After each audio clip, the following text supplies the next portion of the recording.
Magandang araw! Ako si Binibining Mary Grace M. Jambarolit mula sa BSED Philippine 3A. Sa bidyong ito ay aking ibabahagi ang pangkalahatang paksa mula sa pangkat 1 hanggang pangkat 12. Magsimula tayo sa kasaysayan ng tula.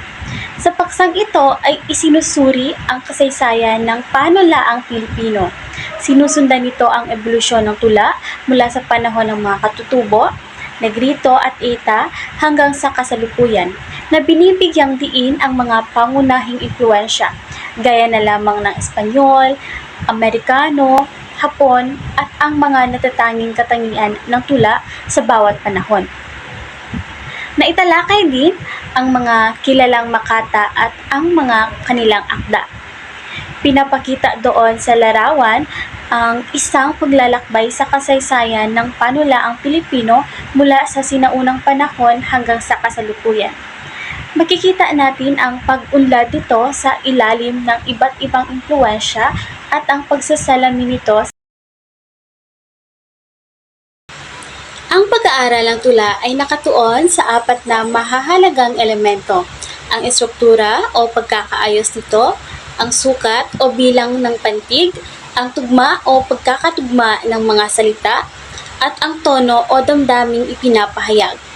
Natutuhan ko na ang mga elementong ito ay nagtutulungan upang mabuo ang kabuuang anyo, ang ritmo at ang kahulugan ng isang tula. Paggamit ng idioma at tayutay. Nalaman ko na ang paggamit ng mga tayutay at idioma ay susi sa pagsusulat ng mga makahulugan at masining na tula. Ang mga tayutay, katulad na lamang ng mga pagtutulad, pagwawangis, pagsasatao at pagmamalabis, ay nagdaragdag ng kulay at emosyon. Samantalang, ang mga idioma ay nagbibigay ng lalim at misteryo. Natutuhan ko na mahalaga ang pagsasanay at pagbabasa upang mahasa ang kakayahan na ito. Kahulugan ng nobela. Katuturan ng nobela at kasaysayan ng nobela. Ang nobela ay isang mahabang salaysayang katang-isip na naglalarawan ng buhay, ng lipunan at ng kultura. Nalaman ko doon na mahalaga ito sa panitikan dahil sa kakayahang maghatid ng mensahe at magbigay aliw. Nabanggit ng pangkat 7 ang kahulugan ng dula. Inilalarawan nito ang dula bilang isang masining na paggaya sa buhay na naghahatid ng mensahe sa pamamagitan ng kilos, dialogo at iba pang mga elemento. Nalaman ko na mahalaga ang dula dahil nagbibigay ito ng pananaw sa kasaysayan, sa kultura at mga suliranin ng isang lipunan at nagsisilbi itong gabay sa mabuting pamumuhay. Nalaman ko rin na mayroon itong mga katangian katulad na lamang ng paksa o tema, banghay na may pataas at mababang aksyon at mga tauhan.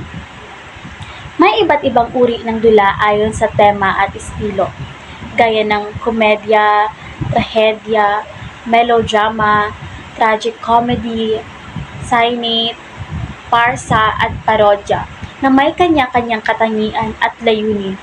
Mayroon din itong iba't ibang anyo na ayon sa haba, iisang yugto, dalawahing yugto, at tatatluhing yugto.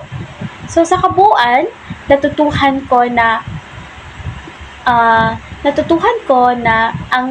ito ay nagbibigay ng komprehensibong pag-unawa sa dula bilang isang anyo ng sining mula sa kahulugan nito hanggang sa iba't ibang uri at anyo nito. Elemento ng dula. Natutuhan ko na ang paglikha at pagtatanghal ng isang dula ay isang pinagsamang pagsisikap na nangangailangan ng maraming elemento. Ang script bilang pundasyon, ang mga aktor na nagbibigay buhay sa mga tauhan, ang dialogo at kilos na naghahatid ng emosyon, ang tanghalan bilang lugar ng pagtatanghal, ang direktor na nagbibigay interpretasyon at ang mga manonood na siyang saksi. Ang kwento mismo na binubuo ng tagpuan, tauhan at ang banghay na mayugto gaya ng eksposisyon, komplikasyon, krisis, pababang aksyon at resolusyon ay mahalaga rin. Ang spoken word poetry ay isang masining at epektibong paraan ng pagpapahayag ng tula sa pamamagitan ng pagsasalaysay. Dito ay natutuhan ko na mahalaga ang paggamit ng malinaw na salita, ng ritmo at imahe upang mapukaw ang damdamin ng tagapakinig.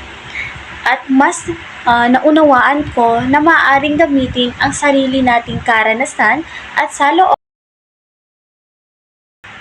Ang comics ay isang uri ng sining na pinagsasama ang mga larawan at teksto para magkwento na nagbibigay ng isang karanasang visual at verbal para sa mambabasa.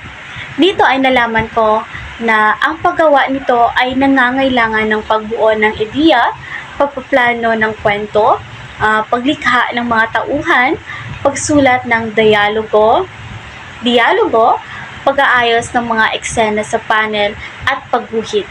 Natutuhan ko na mahalaga ang pagsaalang-alang sa target na mambabasa at pagiging malinaw ng mensahe. Ang mga elemento kagaya na lamang ng speech balloons, thought balloons at sound effects ay nagdaragdag ng lalim at epekto sa kwento. Natutuhan ko na upang maging epektibo sa paggawa ng comics ay nangangailangan ng pagkamalikhain at pagsasaalang-alang sa mga technical na aspeto. Ang pagbuo ng story concept at sequence outline ay mahalaga sa pagsulat ng dula upang matiyak ang malinaw at organisadong daloy ng kwento. Sa aming paksa ay nalaman ko na inilalahad ng story concept ang mga pangunahing elemento kagaya na lamang ng paksa, ng tunggalian, tema, tauhan, tagpuan at buod na nagtatakda ng direksyon at mensahe sa dula. Samantala, ang sequence outline naman ay nag-aayos ng mga eksena upang gabayan ang pagsulat, pinapadali nito ang proseso at pinapanatili ang focus sa mahalagang detalye. Sa huling paksa ay tinalakay nila ang poetika na kung saan ay nagsasalamin sa pananaw ng isang manunulat tungkol sa panitikan at sa papel nito sa lipunan.